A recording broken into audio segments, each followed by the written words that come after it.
Buenas noches, bienvenidos a RM en un día, como nos tiene acostumbrados estos últimos días, particularmente tenso. Estábamos esperando todos algún comunicado de Presidencia de la Nación respecto básicamente de qué es lo que se piensa hacer con el número más alto, otra vez batiendo un triste récord de contagios. Todavía no hay una respuesta y lo que nos preguntamos nosotros, en un rato Javi Calvo nos va a estar dando información exclusiva de lo que pasó en una reunión hoy en jefatura de gabinete, una reunión sumamente tensa, con posiciones muy encontradas, pero lo que nos preguntamos es si no la vieron venir, si esto no se podía prevenir. Entiendo e insisto, el primer año de esta pandemia, de este desastre, que agarró a todo el mundo completamente confundido, sin conocer de qué se estaba hablando, con una pandemia que alteró los planes, insisto, de los jefes de Estado del mundo entero. Ahora estamos en una segunda ola.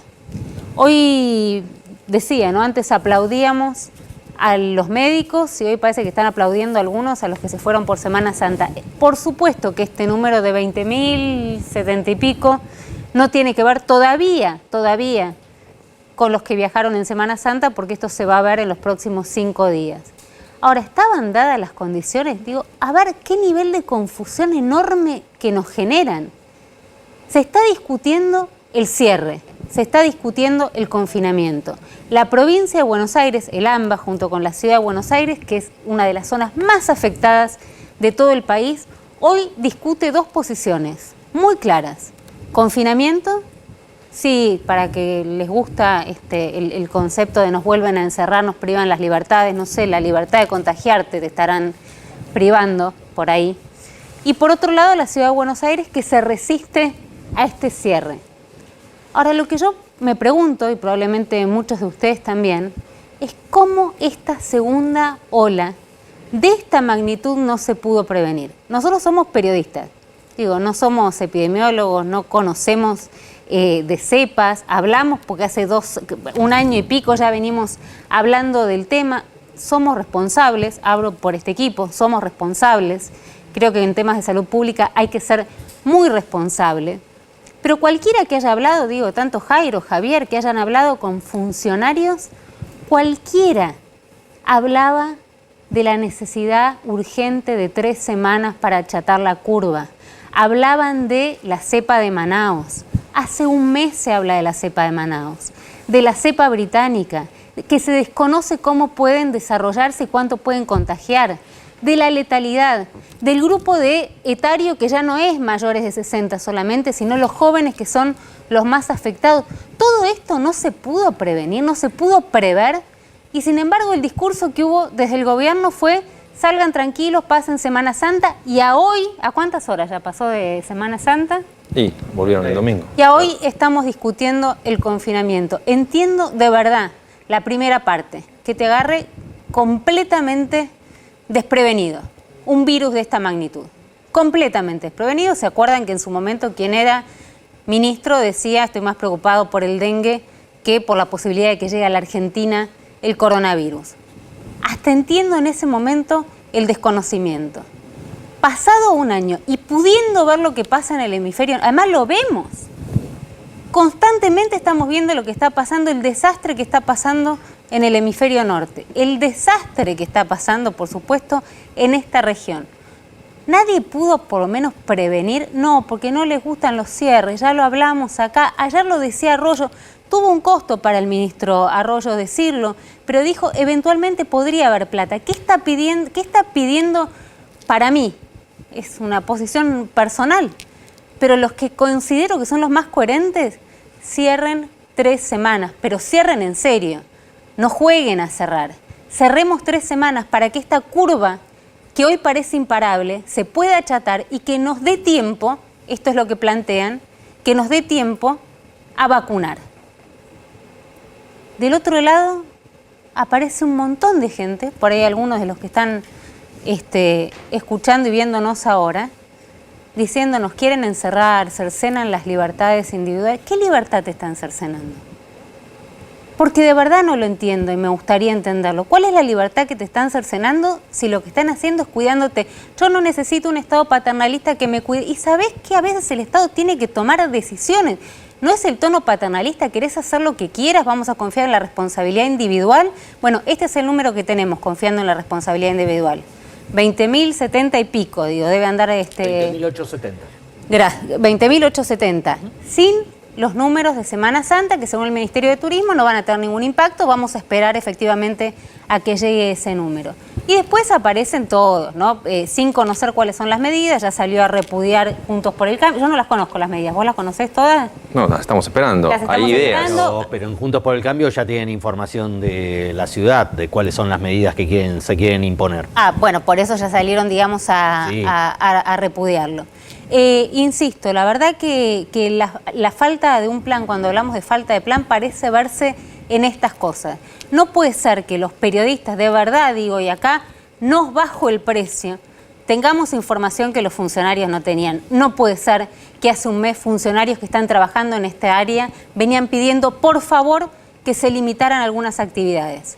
Y hoy todos se sorprenden por cómo se está viajando, que tema que vamos a tratar, por supuesto, en el transporte público, en el subte, en el tren, en el colectivo. Digo, si querés contagiarte, es fácil, ¿no? Vas a cualquiera de los transportes públicos, porque además ahí no tenés, digamos, otra alternativa. Tenés que usar el transporte público para ir a trabajar. Hoy muchos se enojaban con el ministro de Salud de la provincia, Goyán, con un tuit que puso, dejen de bolichear. Es que ahí tenés la alternativa y tenés la opción de elegir ir a tomarte una cerveza o no. Ahí está, ¿no? Dejen de bolichear por unos días. 3 semanas están pidiendo. Lo hizo Macron en Francia. Nadie salió a decirle fascista, paternalista, nos querés decir lo que queremos hacer. No entiendo cómo no la vieron. Insisto, nos bajó el precio. Lo sabíamos nosotros. La diferencia es que nosotros no tenemos ninguna posibilidad ni ningún recurso para implementar una medida y no es lo que tenemos que hacer. Tenemos que contar las medidas que implementan ustedes, que hasta ahora las desconocemos. Javier Calvo va a adelantar algunas. Javi. Sí, la sensación es que el gobierno viene corriendo desde atrás estas últimas semanas, particularmente por la información que tenemos. No es que no la vieron, sino que optaron por tratar de mantener a pie, lo que venimos contando también de hace varios días, el tema socioeconómico. Por lo cual, las diferencias que hay básicamente entre nación, provincia y ciudad pasan por el grado de cierres, el grado de restricciones. Para que la gente lo tenga claro, primero, no va a haber confinamiento en ningún distrito como lo hubo el 20 de marzo del año pasado. Acá de lo que se está hablando es de cerrar todas las actividades en horario nocturno. Si fuese por la provincia, Javi, digámoslo, cierran. Pero no va a pasar. Absolutamente. Si fuera todo por la provincia, pero no va a pasar. Bueno. Ya es una decisión tomada en el gobierno nacional que Provincia de Buenos Aires no va a cerrar todo el día. Va a cerrar de noche. De 22 a 6 de la madrugada no va a volar ni una mosca en la provincia de Buenos Aires, o por lo menos en el conurbano bonaerense, o por lo menos esa es la idea de Axel Kicillof y de Daniel Goyán, ministro de Salud. Además, Nicolás Kreplak, el viceministro. Ahora, quieren limitar todos los movimientos que se hagan a la noche. No es solamente que se cierra boliche, que se cierran restaurantes, que no va a haber actividad, no va a haber transporte en el conurbano. Bueno, ahí es el punto, porque ahora en un rato Jairo no va... Bueno. De 22 y el a resto 6 sí. de la madrugada. Porque el virus, sí, porque el virus es muy selectivo. O sea, hasta las 22 te contagia y de 22 a las 6 de la mañana quieren evitar que la gente se traslade, que siga habiendo, digamos, si no entra por las buenas, que entre por las malas, que sea, bueno, vos querés salir, te vas a tener que conseguir un auto porque transporte público no va a haber. Pero va a haber todo el día, Javi. Sí, porque la gente tiene que seguir trabajando. Y si Pero si esa es la mirada, que tiene el viaja, gobierno. Es imposible de frenar esto. Bueno, ¿cómo están pensando en frenar el tema del transporte público? No es frenarlo, es desacelerarlo.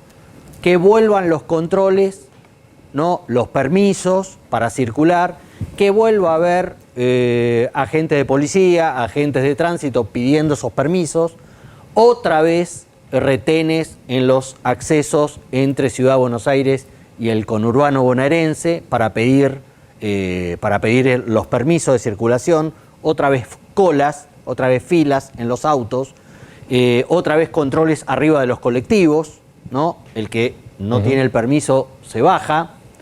Está obviamente muy acelerado eso. Ahora, Ciudad de Buenos Aires no quiere cerrar a las 22 horas, no quiere. Hoy la restricción en la Ciudad de Buenos Aires es de 1 de la madrugada a 6 de la madrugada.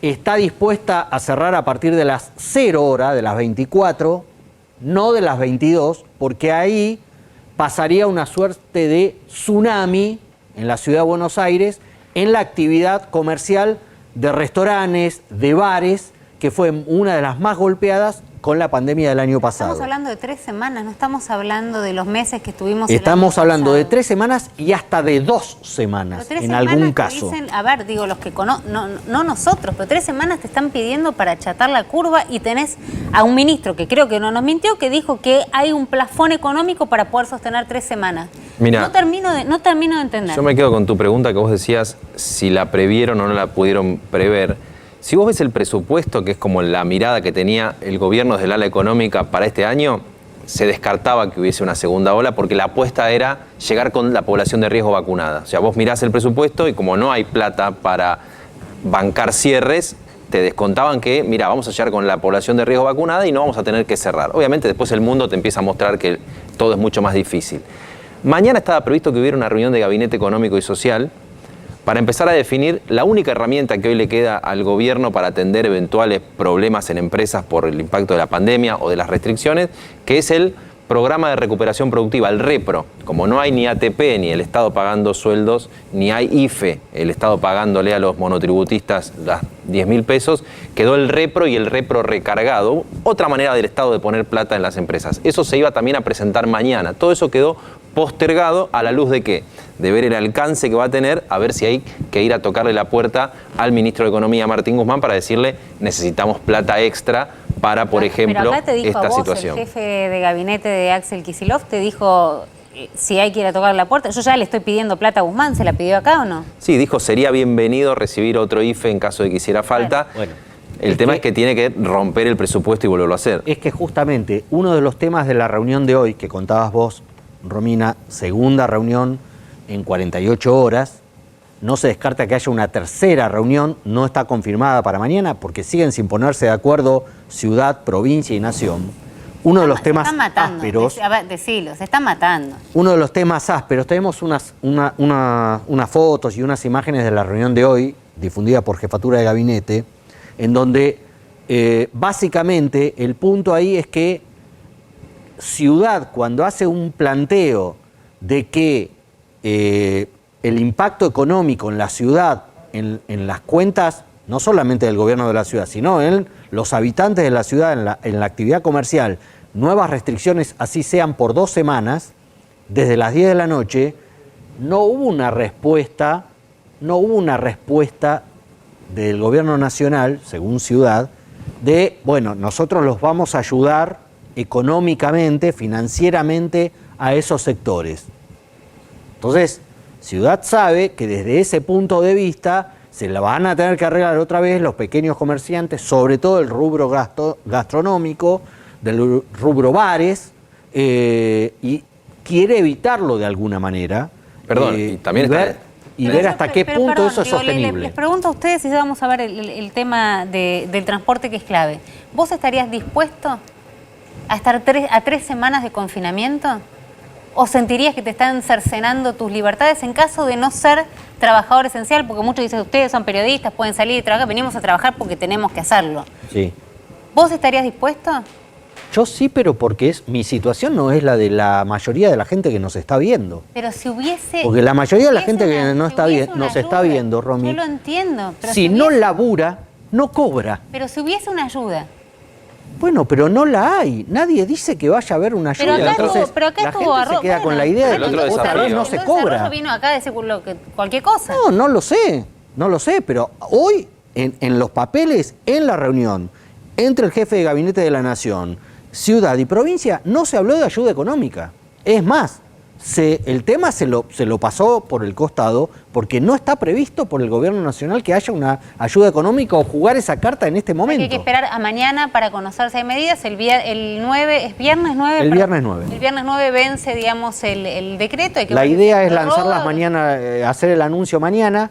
Cafiero, después de esta reunión muy áspera, tuvo encuentros por Zoom, en algún caso me dicen que también un poco ásperos, con gobernadores de varias provincias. Porque una de las cosas que está pasando es que si bien en el área metropolitana es un foco de zona roja, no es el único del país.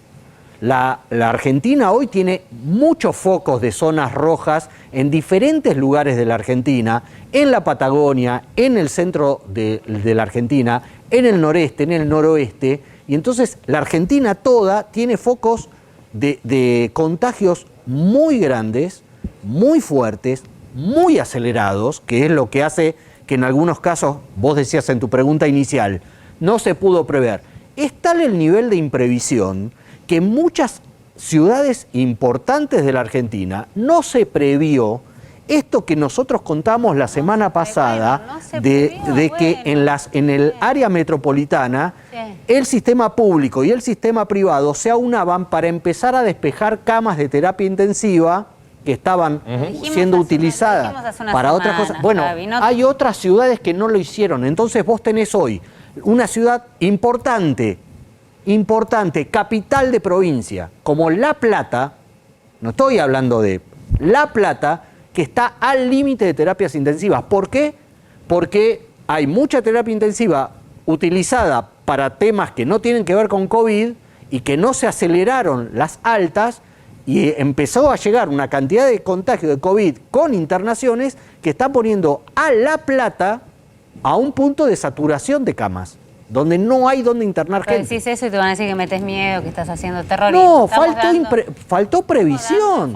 Estamos dando previsión. información. Ahí tenemos, ¿no?, la placa con lo que dijo Claro. uno de los médicos. Estamos al borde de nuestra capacidad instalada, director general del Hospital Italiano de La Plata. Ahora vamos a estar hablando de uno de los temas claves que tiene que ver con transporte, pero en un ratito nada más.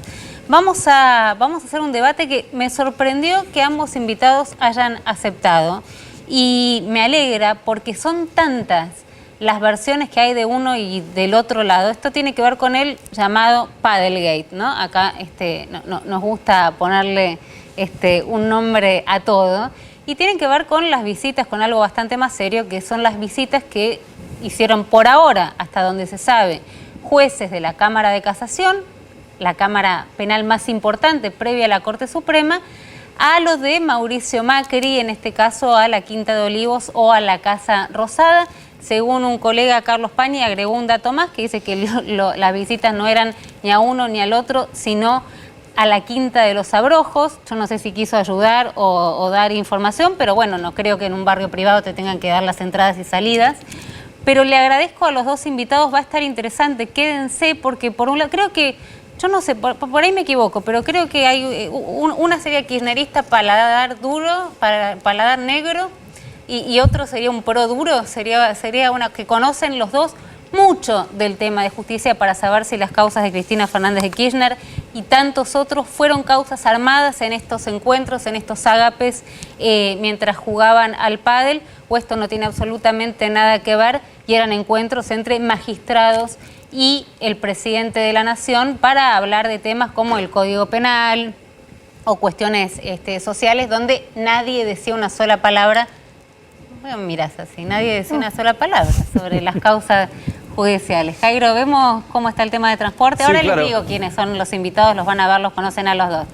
Mirá, Dale. porque están mirando muy detalladamente las autoridades la gente que se mueve en Capital Federal y Gran Buenos Aires en colectivos, trenes y subtes, básicamente para enfocar ahí la posibilidad de que sea un núcleo de contagio.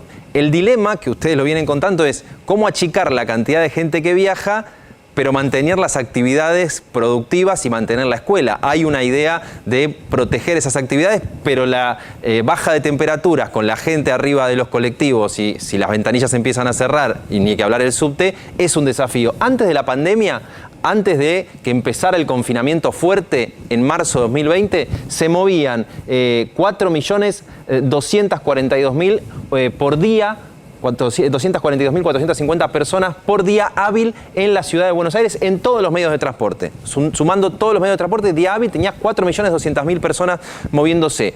Cuando vino el corte fuerte, aquel 20 de marzo que se apagó todo, claro, ahí lo bajaste y dejaste 500.000 personas, 550.000 personas, la raya más chiquitita que se ve ahí en el costado. Bueno, claro, ahí viajaban solo los esenciales, fue sin sintonía fina, se cortó grosso. Sin excepciones. Y no quedó ninguna excepción. Una lista cortita sí, ¿no? Bueno, las excepciones empezaron a ir moviéndose. Y fíjate la curva cómo va creciendo en cantidad de gente. Ya por agosto ya se movía 1 millón de personas, siempre con el tándem de hasta dónde quiero actividad económica, hasta dónde necesito que vuelva a ir el personal doméstico, que vuelvan a ir las distintas actividades. Bueno, en transporte público, siempre midiendo el riesgo. Tuvimos hasta por acá la vuelta a los 2 millones y arriba de los 2 millones de personas, que es el número donde estamos ahora. 2.426.000 personas en día hábil se mueven en promedio. Trasladan, ¿estás contando colectivos, subte? Colectivos, subte y tren. Ahora te voy a dar algo más detallado de Capital Federal en relación al Gran Buenos Aires. Pero esto es, si vos me decís, visto por alguien que te dice, che, mirá, todavía estamos 43% abajo de lo que se movía cuando no había pandemia y no había ninguna restricción. Hemos bajado todavía un palo 800 la cantidad de gente. De hecho, cuando vos ves los registros, si bien sigue habiendo acumulación de gente y amontonamiento en los trenes, en el subte y en el colectivo, todavía ves registros que están en los colectivos por debajo del prepandemia, aunque en colectivo ya tenés cerca de entre un 60 y un 70% de la gente que viajaba antes de las restricciones fuertes que han vuelto. Y ahí empieza a estar la mirada del gobierno. Pero este es el número que, esto es información oficial, son números que maneja obviamente el Ministerio de Transporte de la Nación, que están siendo ahora analizados. ¿Hasta dónde podés bajar esta curva verde para bajar la circulación de la gente? Pero si la gente igual tiene que ir a la escuela y tiene que ir a la fábrica, tiene algún tipo de limitación. O sea, ese número no sé qué límite tiene. Tal vez el número promedio esté más cerca del 1.200.000. Es cierto que el objetivo, por lo que decía Javi recién, es cortarlo para el que se va de joda, por decirlo así, y no para el que va a trabajar o a la escuela. Y mirá, cuando ves la relación Gran Buenos Aires, Ciudad de Buenos Aires en este otro cuadro. Concéntrense en la línea roja. 2.500.000 personas antes de la pandemia, antes de que empezaran las restricciones fuertes, entraban del Gran Buenos Aires a la Capital Federal.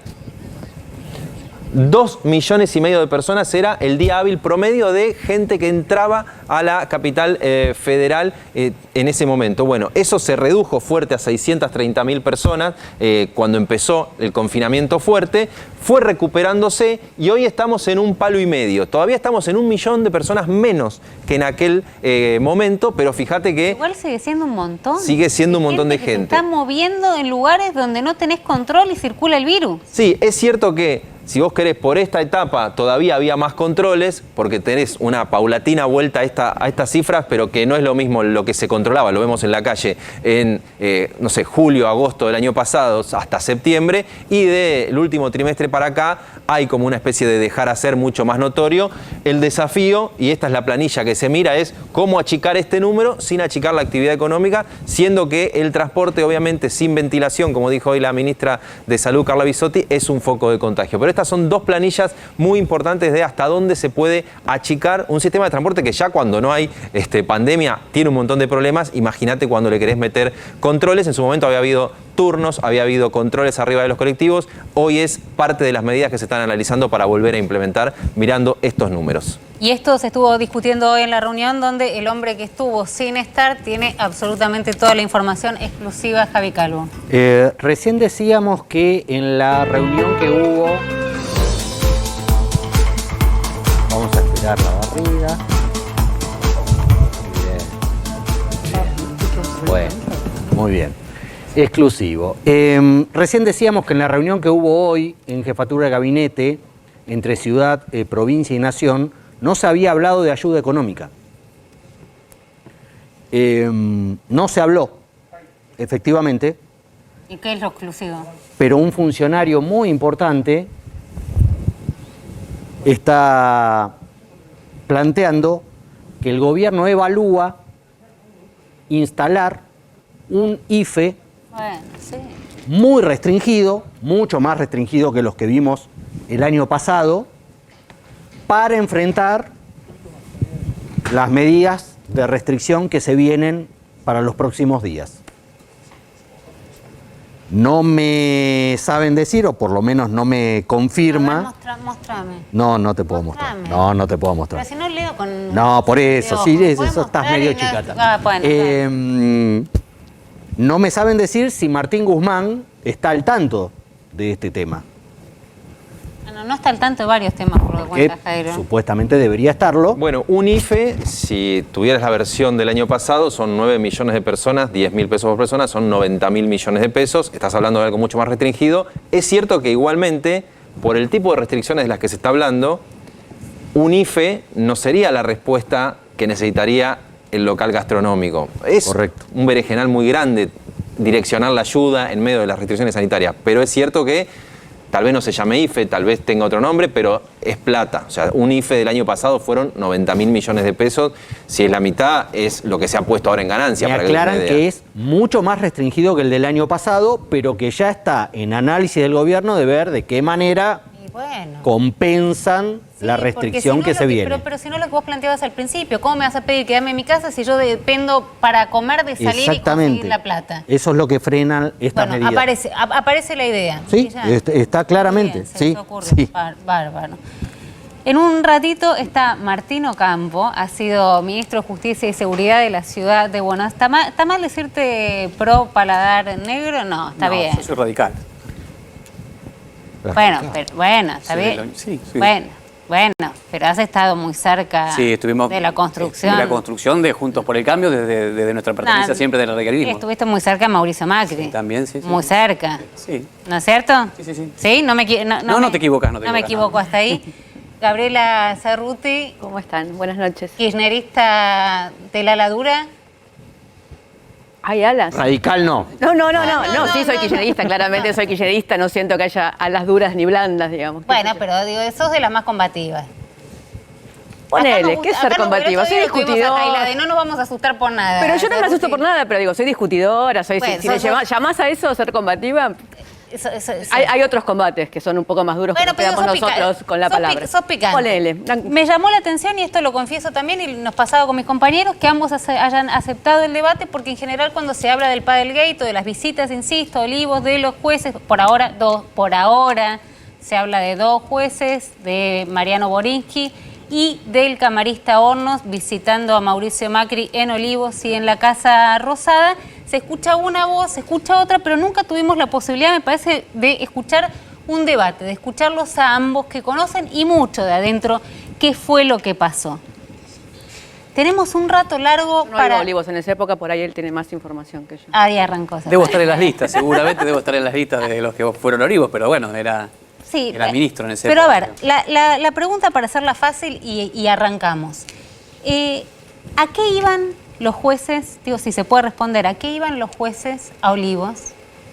Y si los jueces deberían tener ese tipo de relación con un presidente de la nación, en este caso llámese Mauricio Macri, pero también sabemos que durante el kirchnerismo existieron las relaciones carnales, no se encontraban en Olivos, se habrán encontrado en algún otro lado que podemos conocer.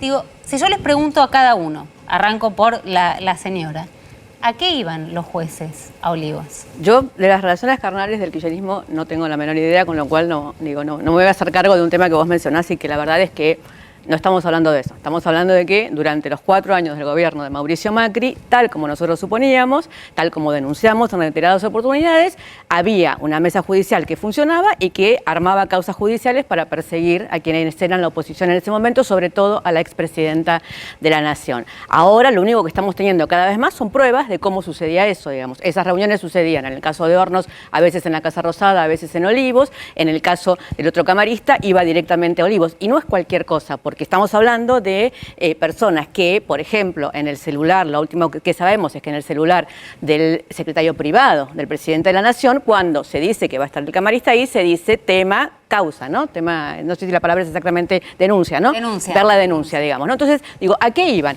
Digo, ¿jugará bien al padre, no jugará al padre? Yo cuento en el libro de Big Macri que los eventos sociales que sucedían en la Quinta de Olivos, porque, con todo respeto, Martín Ocampo, la mafia funciona así, no es que se juntan Con todo respeto, la mafia funciona Claro, así. digo, no es que, Bueno, claro, digamos, no es que se juntan y dicen, bueno, ahora organicemos la causa. No, en la Quinta de Olivos había un día fútbol, un día bridge y un día paddle.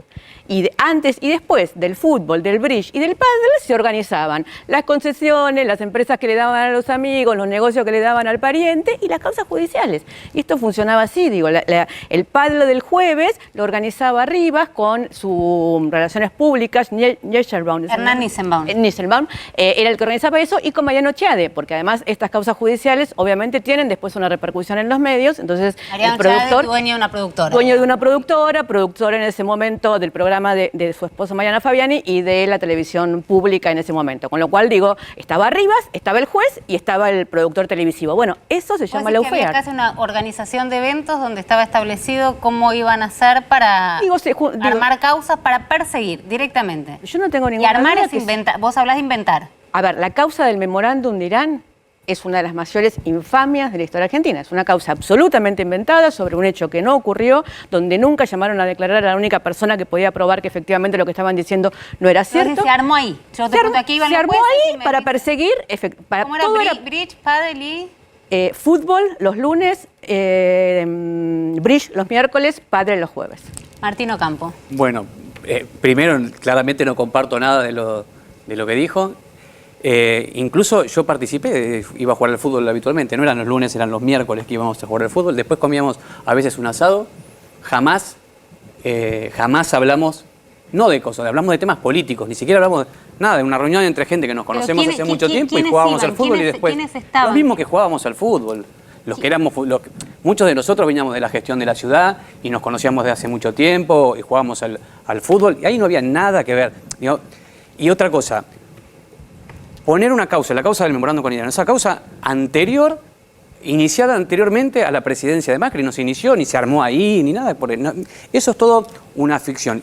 Claramente, y entiendo la situación de Gabriela y del resto de la fuerza política que se integra, es difícil explicar que muchos funcionarios de un gobierno están sometidos a procesos judiciales en los que se investiga su situación patrimonial, su relación con la corrupción, con las cosas públicas, y claro, a todo esto como fuerza política hay que encontrarle un justificativo, una manera de presentar que esto no es lo que pasó o que no es eso. Y eso es la construcción esta simbólica del lawfare. La otra cosa, que vayan personas a ver al presidente. Personas, digo, pueden ser funcionarios, periodistas, jueces, fiscales. De per se no es nada. ¿Un periodista con juez? Pero no, un periodista, un juez es un juez. Pero, pero más allá de no ser lo mismo, no es. ¿Vos no creés que un juez debería? ¿Vos no creés que un juez debería? Y si hay algo, Gaby, y si hay algo que hay que investigar, hay que investigar. Y están todos los procesos y los remedios procesales. Si hay un juez que se sentó en algún lado a resolver o a ver cómo muñequeaba una causa con algún funcionario, se tiene que investigar. Hay un montón de remedios procesales, porque no es un juez el que interviene en una causa. En una causa viene un fiscal, un juez de primera instancia, un fiscal de cámara, normalmente en el fuero federal, 13... ¿Vos decís que no puede haber una conspiración tan grande que haga que una causa llegue? Suprema. Hay causas que llegaron hasta la Corte Suprema. Intervinieron más de 20 funcionarios judiciales, todos los secretarios, prosecretarios, de cada uno de los tribunales, que les dicen... tenés que ver la sentencia. Aparte se redactan proyectos. Bueno, me tocó ser fiscal. Yo te digo que uno escribe una parte, le corrige con otro, debate el tema. No es que lo elabora solamente el magistrado la sentencia. La elabora el magistrado con un equipo técnico que resuelve. Y todos esos son todos cómplices de esa maniobra, que se juntan con Macri. Es una ficción. Acá, mira, me tocó ser fiscal. ¿Pero a qué iban? Jamás Macri me llamó pero lo que yo le preguntaba, ¿a qué iban? Jamás me llamó Macri para pedirme nada. Jamás me llamó para pedirme nada. A ver, jamás.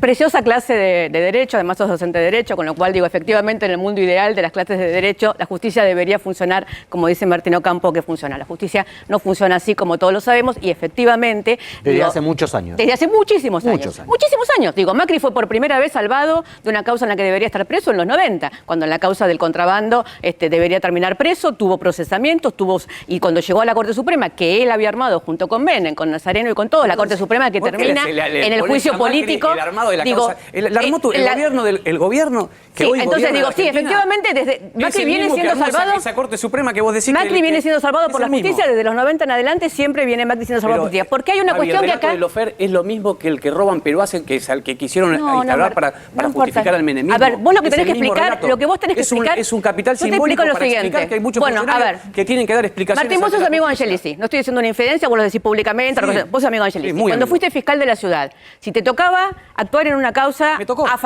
¿Y te excusaste o no? Sí. Bueno, eso es lo que tienen que hacer los jueces. Por supuesto. El juez que es amigo de Macri, en las causas que es a favor o en contra de Macri, no me tocó causa de Angelici porque no tenía... Bueno, acabas de decir que causas de Boca, ¿no? Sí, y te excusaste. Él le da causas de Boca cuando yo era fiscal y yo me excusé. Bueno, ¿y por qué no se excusó Hornos? ¿Por qué no se excusó Hornos? Pero no sé por qué no sé si yo tengo una relación... Bueno, entonces de lo que estamos hablando es eso, digo. Con Angelici. Sí, él dice también. No sé si la relación que vos decís bueno, eso es lo que están diciendo. Eso es lo que están diciendo. Ellos dicen que van porque son amigos. Lo dijo el propio Hornos, ¿no? Lo dijo Hornos. Hornos dijo que iban... Dijo que eran amigos. Bueno, sí, amigos es una visita social. No, dijo que eran amigos hace muchos años, que iba porque eran amigos hace muchos años. Igual, no hay manera. Entonces, bueno, déjame terminar de hablar. Para que esa visita sea extrapolada como una conducta que incidió en algún tipo de causa, tiene que demostrarse eso, porque si no se demuestra eso, estamos dañando la reputación de las personas. Estamos haciendo infidencia de situaciones. A ver, la reputación de las personas, metieron presa a gente sin ningún tipo de causa ni de fundamento, y ahora me venís a hablar de reputación de las personas porque estamos haciendo una investigación sobre jueces que fueron y que pasaron y que estuvieron con quien era en ese momento el presidente de la nación, el jefe de inteligencia de la nación, y te preocupa la reputación de las personas. ¿Sabes a mí qué me preocupa? Que Héctor Timerman murió perseguido por una causa que armaron después de esos problemas, de esos juegos de pádel en Olivos. Me preocupa que hubo gente que estuvo presa y perdió años de su vida por esas causas armadas ahí. Entonces, digo, lo que a mí me preocupa es que durante 4 años en este país no dirigieron las libertades democráticas y se persiguió a todo un espacio político, sobre todo en el lugar de sus líderes, inventando causas judiciales montadas sobre operaciones políticas y que lo único que trataron de hacer no hubo principio de inocencia, no hubo posibilidad de defensa. Ahora, Gabriela, perdóname. Errores procesales. Martín, perdóname. Martín, perdóname, para que no se pierdan, la primera instancia, la apelación, la Cámara, la Corte, existe la Corte Interamericana de Derechos Humanos. Un minuto, por favor, precisamente. Un minuto les pido. Muchísimas gracias. Digo, para que nos entiendan los que están del otro lado. A ver, ¿hay alguna posibilidad? Porque lo que están diciendo es que en esas reuniones lo que se hacía era armar causas para perseguir opositores. ¿Hay alguna posibilidad de probar eso? Digo, se los pregunto a los dos, porque una cosa es un delito, digo, a mí me parece realmente improbable. ¿Cómo sabemos de qué hablaba Borinsky cuando terminaba, no sé, que hay tercer tiempo en el pádel? No. Ponele que sí. Bueno, en el tercer tiempo del pádel, del fútbol. Digo, ¿cómo probás de qué charlaba Hornos? Pero, ¿para qué? Yo no sé si se puede o no se puede. Y hay que investigar. ¿Cómo probás que esas causas se armaron? Así como hay que investigar a los funcionarios. Primero, digo, que las causas se armaron, se están probando de diferentes maneras en la justicia, porque digo, hay peritajes que nunca se pidieron, en el caso del memorándum de Irán nunca dejaron que viniera a declarar Interpol para decir que no era cierto que se habían caído las alertas. Digo, vos conocés las causas judiciales mejor que yo, así que no voy a abundar en las causas judiciales que se van desarmando a medida que se van. A que Macri sea presidente. Sí, y después, ¿qué le decía? No, Martín, posteriormente le dijo. Y Rafecas la había desestimado, y la Cámara, donde también estaba Hornos, la había desestimado, y cuando Macri fue presidente y después de ir a jugar al pádel, hicieron, como Sala 4 de la Cámara de Casación, la volvieron a abrir, como volvieron a abrir la causa de Nisman, como volvieron a abrir todo. Igual yo solo pongo un detalle que me parece importante. Digo, hubo un momento... No tiene ninguna relación de causalidad. Para decir que una conducta genera una consecuencia, tiene que haber una relación de causalidad entre la conducta desplegada y la consecuencia. Eso lo veremos ahora en las causas judiciales en las que se pidió la recusación de los jueces. Concordamos con este planteo. Perfecto. Dejemos que se investigue, que se investiguen nada, todas las cosas que se tienen que investigar, y si se llega al resultado que llegue, sea culpable un funcionario kirchnerista, un funcionario macrista, un funcionario radical, o de cualquier signo político, de cualquier situación o signo político, o un funcionario judicial, de alguna inconducta que merezca un reproche penal, todos tenemos que decir, bueno, pasó por todo el sistema penal, me parece bárbaro. y nosotros tenemos que discutir. Pero como no vivimos en Disneylandia, y como estamos hace 4 años en un país durante... Hace años me parece bárbaro. Estamos discutiendo reformas judiciales que son para la política. Completamente de acuerdo. Estamos completamente de acuerdo. Ahora, salgamos de Disneylandia y vayamos a País Real. Digo, ¿no? Porque así es como todos nos indignamos porque Estela Carlotto cree que en algún momento Macri debería terminar preso y resulta que vivimos en un país en donde se le han pasado diciendo que la expresidenta tiene que estar preso, que que lo que fuera, cualquier cosa han dicho. Digo, yo solo te pongo un tema porque hoy estudié. Déjame una cosita. Porque hoy quise averiguar qué había pasado con el tema de Casanelo cuando lo recusaron a Casanelo porque se había reunido. Juez federal se lo había acusado de ir a la Quinta de Olivos y reunirse con Cristina. Una causa que se terminó demostrando que había testigos falsos que nunca había estado ahí. Entonces, le piden ¿Se puede demostrar? Martín, déjame a mí. Es una buena explicación esa. ¿Me dejas terminar? ¿Puedes? Sí. Gracias. Eras radical, no del PRO. Los radicales dejan terminar. Entonces, cuando lo recusan a Casanelo, llega a la Cámara donde están Irursun y Faras, en ese momento la Cámara, ¿no? Entonces, busqué el fallo. Y el fallo dice que no se puede probar con los testigos que tenían que esto efectivamente fuera así. Y que si se hubiera podido probar, era de una gravedad inusitada que merecía la recusación del juez. Lo que no se podía probar no es de que habían hablado. Lo que no se podía probar es que se habían reunido Casanelo y Cristina. Al punto que dice, es tan grave la denuncia de la reunión de Casanelo con Cristina, que iniciemos una causa penal para que se siga investigando. Esta Cámara no lo pudo probar ahora, por lo tanto no puede recusar al juez, pero es de una gravedad inusitada la denuncia, por lo tanto sigamos con la investigación. Y te cuento la cantidad de tapas de diario que vimos en ese momento con esa reunión falsa, en la cual una sola. No se decía... Una sola tapa. ¿Por qué? Hubo una sola tapa. ¿Cuándo? Sobre esa reunión hubo una sola tapa, título principal de un diario. A Laura Alonso hablando de la reunión de Casanelo con Cristina me la acuerdo mucho tiempo. Pero tapas de diario hubo una sola. Pero Gabriela, igual... A lo que voy es, Irursun dice, el famoso Irursun dice, es gravísimo que se reúna una presidenta con un juez. Lo dice en el fallo de la Cámara. Ok, si es gravísimo... Alberto Fernández también se ha reunido con jueces y él mismo dijo que no era un delito. ¿Cómo no se va a reunir? No sé si cuando se reúne con juez. Yo lo que te digo es, si vos ves que las reuniones se realizan, digo, en el momento en el que después se empiezan a hacer las causas judiciales y que además esos jueces que participan de esas decisiones después no se excusan Gabriela, en las causas en las cuales están participando. Hornos era amigo de él antes, entonces se tiene que excusar en las causas, tan sencillo como eso. Ahora, cuando nosotros dijimos durante 4 años, Hornos está fallando sabemos que en esa Cámara los fallos van a salir de esta manera, porque se reúnen con Macri, porque son amigos de Macri, porque Hornos es amigo de Macri, no, ustedes no quieren que se investigue la corrupción. No, la verdad es que se usó la justicia como una herramienta de persecución política durante 4 años para destruir. Eso es lo más parecido al autoritarismo que se ha visto en la Argentina. Después de la investigación se determinó que no tenía nada que ver, que no había existido la reunión. Se produjo una investigación. Sí, pero la reunión existió, no hay duda. Arrojó resultado. Es decir, que el sistema que vos decís que es Disney funcionó. Ok. No, te estás corriendo el eje. Porque lo que había que probar... El mismo argumento tuyo. Lo que había que probar ahí... No, Martín. Nada más. Yo quiero tener los mismos argumentos. Para todos, en todas las circunstancias. Martín, déjame terminar. No. Lo que había que probar ahí era que se habían reunido. Acá ya está probado que se reunieron. No hay que probar que se reunieron. Está bien. Lo que había que probar en la causa... Hay que probar No. Bueno, pero en esa causa la Cámara no decía de qué hablaron. La Cámara decía, es muy grave que se hayan reunido. Que una reunión, de esa reunión, pasó tal cosa. Sí. Y le inferís qué pasó después de la reunión. Yo infiero... Eso es una infidencia, no es una cosa probada, ni siquiera hay un dato, un rumor, nada. No, lo que tenés, Martín, es que el día... Se reunieron el 5 de tal día, y ese día pasaba 3 aviones. No. El día anterior confirmaron el procesamiento de... 15 reuniones, pero además te digo una cosa, lo del celular de Nieto no es menor. El redactor era uno de los que trabajó en la redacción del anteproyecto de Código Penal. Tanto en Olivos como en la Casa de Gobierno, no solamente está el presidente, están muchos de los ministros. Yo he ido a Olivos a tener reuniones con ministros, con el jefe de gabinete, con Patricia, un montón de reuniones en esos lugares. Es decir, es normal que vayan gente que está trabajando en algunos proyectos importantísimos. El proyecto de reforma del Código Penal era un proyecto de los más importantes que estaban llevando desde el punto de vista de las reformas importantes que la justicia requiere. Y él era el jefe de la comisión redactores. ¿Cómo no va a ir? Tiene que ir. ¿Puedo hacer dos preguntas? Y aún así, si va a jugar al tenis, tampoco está mal ir a jugar al tenis. Tengo dos preguntas, Martín. No está mal. Para que contestes, ya que estás explicando tanto. Dos no, preguntas. Ir a jugar al tenis Una. no está mal. Dos preguntas. Bueno, al padre. Si en el celular de Nieto figuraba la reunión que él estaba teniendo y decía que era una reunión por una denuncia. Sí, no debería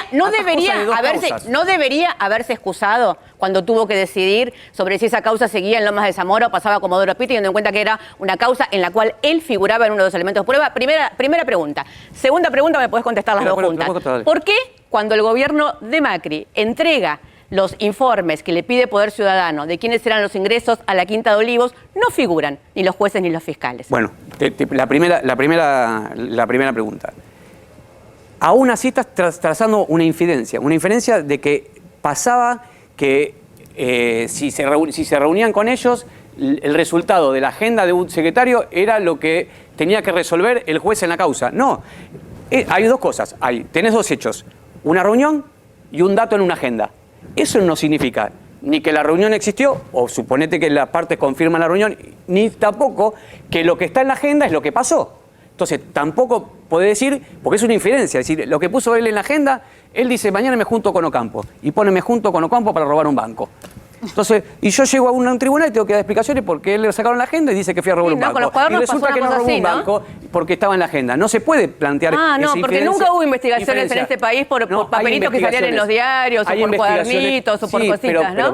Hay investigaciones y tienen que terminar esas investigaciones con las condenas, con todo el proceso judicial que corresponde. Claro. Y si hay alguna situación nula, de hecho, yo creo que muchos de estos planteos están vinculados al plan planteo de nulidad en las causas que se están investigando. Esto volvemos a explicar porque es una teoría en función de esto que está pasando, Cristina Fernández de Kirchner dice, bueno, las causas son, voy a pedir la nulidad de las causas. El problema, por eso digo que no hay que ser muy cuidadosos con la Está bien, pero los efectos nunca están antes de las causas. ¿Entendés? Te digo, la física indica que si hay algo que vos no podés cambiar es la causalidad y la cuestión causa-efecto. Entonces, nosotros no estamos inventando la causa ahora. Digo, si el efecto es ese, será el efecto. Pero la verdad es que las reuniones sucedieron mucho antes. Las reuniones sucedieron, lo que no hay ninguna prueba. Las reuniones sucedieron muchísimo antes y recién ahora, digo, suponíamos que sucedían, ahora lo que encontramos son las pruebas. Efectivamente, nosotros veníamos denunciando que esto existía, no teníamos las pruebas en ese momento, sabíamos que esto sucedía, ahora sí tenemos las pruebas. Sabemos dónde se reunieron, cómo se reunieron, quiénes más participaron. Digo, el jefe de la CIDE, el jefe de investigaciones de la Argentina, se reunía con los jueces que tenían que investigar las causas, y el presidente. ¿A vos te parece que eso está bien? Vos que sos un radical alfonsinista, ¿a vos te parece que eso está bien? No Martín, no lo dirías si estuvieras hablando, si vos estuvieras hablando de nuestro gobierno, lo verías de otra manera completamente diferente. El gobierno, el mismo partido político que gobierna hoy, es el mismo partido político cuyo padre, el padre del ministro de Justicia, era funcionario de la CIDE en ese época. Estamos hablando de Soria. Exactamente. Y tuvo una causa también por muñequear o interferir en una causa para meter preso a ¡Qué horror! ¡Qué término feo! ¿Qué es muñequear? Eso es un término que se usa en la justicia. Tratar de influir en una causa, bueno, no importa. Te cambio el término si querés. Perdón, Martín. No tengo ni idea. Yo no sabía que la justicia se muñequeaban causas. Y también se dice que le llevaban masitas. Lo que te quiero decir... Pero esos son los términos con los que se manejan en la justicia. Y a esa conducta le pones un montón de hechos que son malos, claramente es malo. Ahora, si vos te sometes a la realidad, vos lo único que tenés es que dos personas se reunieron. De esa reunión, per se, no es mala. Como vos me decís, vos sos amigo de Angelici, me dijiste recién. Sí. ¿Te excusaste? Me dijiste, no es malo, me dijiste, claro que no. ¿Cómo va a ser malo ser un amigo de una persona? Pero te excusaste. Pero te excusaste. Pero porque yo era. Porque sí, porque es lo que hay que hacer. Pero me excusé con un montón de. Porque es lo que hay que hacer. Porque si sos amigo y estás en una causa judicial que involucra a tu amigo, te tenés que excusar. Lo dice la ley. No es que no lo hiciste de bueno que sos. Pero hay dos remedios. Lo dice la ley. Vos dijiste, nosotros sabíamos. Obvio. Nosotros sabíamos. Es decir, hay dos maneras de que un juez sea parte de una causa. Un juez, un funcionario judicial. Una es la excusación, es decir, por voluntariamente, yo digo, este es mi amigo, no puedo intervenir, es mi amigo. Y otra es la recusación.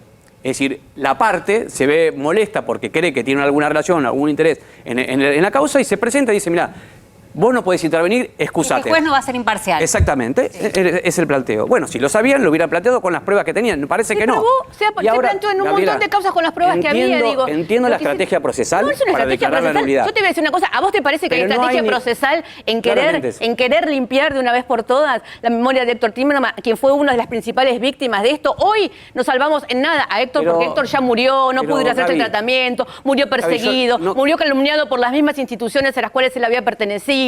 Digo, todo eso que fue montado en esos padres de los jueves en Olivos, con Arribas y con los jueces, digo, todo eso, eso ¿vos te parece que hay alguna necesidad de buscar eso para algo más, que para que haya un poco de justicia? Les voy a dar un minuto, perdón, les voy a dar un minuto a cada uno porque tenemos 2 minutos finales. Gente que está interesada en algunos funcionarios, le pase algo en una causa, y por ahí existe gente. Déjame que haga una pregunta. Pero existe un montón de remedios procesales. Que haga una pregunta a mi compañero y terminamos con 1 minuto cada uno, dale. No, sí hice un comentario para cada uno. Yo siento que los dos están acomodando la cuestión para el sentido que más le conviene. Para vos te resulta muy difícil explicar 15 partido de pádel de un camarista en Olivos, y yo la escucho a Gabriela hablar de cómo la política se mete en la justicia y no puedo dejar de pensar que un vicepresidente como Vudú se cargó un fiscal y un juez, un procurador general y un juez porque lo investigaban. Siento que cada uno cuando plantea su mirada se olvida de algo que lo delata en algo de lo incompleto de lo que está diciendo. Es mi percepción de ver el debate. A mí no me incomoda tener que reconocer nada de las cosas que sucedieron mal o de las que no me gusta o de las que no me siento parte. Digo, no me incomoda para nada, digamos. Y me sigue pareciendo, porque además sigo creyendo que el problema es el Poder Judicial de este país desde hace 50 años, no es de ahora.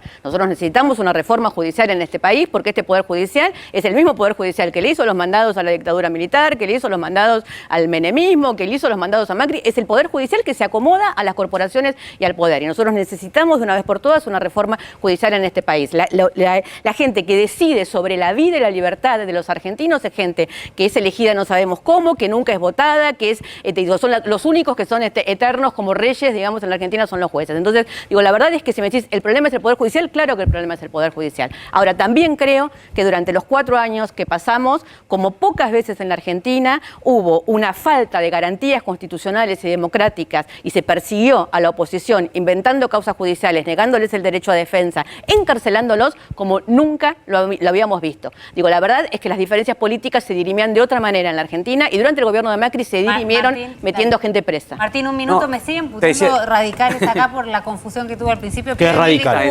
Radical, no solo radical, sino que es de Martín como radical, no me hagas 3 horas y media que Martín Lustó va a votar por las torres en el río, no se lo vamos a perdonar. Yo lo que digo es, así como digo lo mismo para los funcionarios del kirchnerismo, que tienen que ser sometidos a la justicia y tienen que ser investigados, yo jamás digo que nadie es culpable hasta que se demuestra que es culpable, y no hablo ni de ladrón, ni de espacio político de delincuente, no, yo hablo de las cosas. Esa gente tiene que dar explicaciones en la justicia, y cuando se pruebe que son culpables, serán culpables. Mientras tanto, para mí no son culpables. Y sobre las reuniones es el mismo criterio, no quiero aplicar doble vara, el mismo criterio, por reunirse, por ir a jugar al pádel, no es malo per se. Yo lo que quisiera es, si alguna situación que se prueba en relación a eso con alguna causa, bueno, tendrá que dar explicaciones sobre eso, no sobre otra cosa. Martín. Y la otra cosa que quiero terminar es con el tema de las reformas judiciales. Nos sacan. Quiero reformas judiciales que le cambien la vida a la gente, no a la política. Código procesal civil y comercial. Relaciones de consumo. Creo que ahí no hay ateos, lo queremos todos. Les quiero agradecer a los dos, Gabriela. Por favor, gracias por la invitación. Martín, muchísimas gracias por aceptar esto, escucharlos, debatir y que del otro lado saquen sus propias conclusiones. Nos volvemos a encontrar mañana ya con medidas, según Javier Calvo. Sí. Mañana ya con medidas, entonces, a las 10 de la noche acá en A24.